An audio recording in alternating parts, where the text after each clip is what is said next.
दे हब एकरा पे जान जान देशवा हमार महान। दे हब एकरा पे जान देशवा हमार महान हवे। दे हब एकरा पे जान देशवा हमार महान हवे। लिहा न पंगा तीन रंग तिरंगा, लिहा न पंगा तीन रंग तिरंगा भारत के पहचान हवे। दे हब एकरा पे जान देशवा हमार महान हवे। हाँ दे हब एकरा पे जान भारत हमर महान हवे।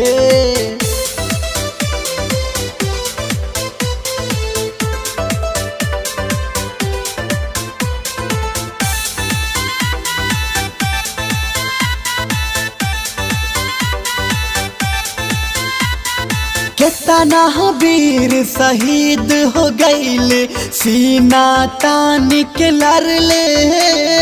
घुसपैठी आतंकी कुल के घर में ही घुस के मार ले, घर में ही घुस के मार ले, घर में ही घुस के मार ले।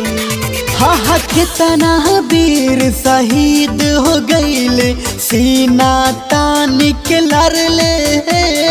घुसपैठी आतंकी कुल के घर में ही घुस के मार ले, घर में ही घुस के मार ले, घर में ही घुस के मार ले।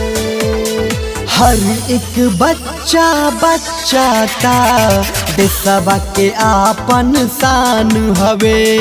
हर एक बच्चा बच्चा ता देशवा के आपन जान हवे। दे हब एकरा पे जान देशवा हमार महान हवे। दे हब एकरा पे जान देशवा हमार महान हवे।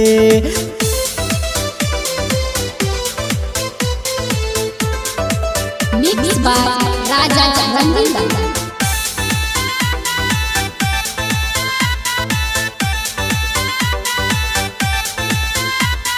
कफन बांध के बॉर्डर पे रहेला हरदम खड़ा। नतमस्तक करेली उनके बाट देश के सहारा, बाट देश के सहारा, बाट देश के सहारा। कफन बांध के बॉर्डर पे रहेला हरदम खड़ा। नतमस्तक करेली उनके बाट देश के सहारा, बाट देश के सहारा, बाट देश के सहारा।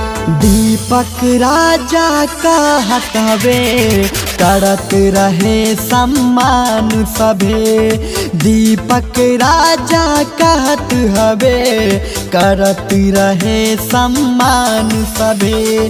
दे हब एकरा पे जान देशवा हमार महान हवे।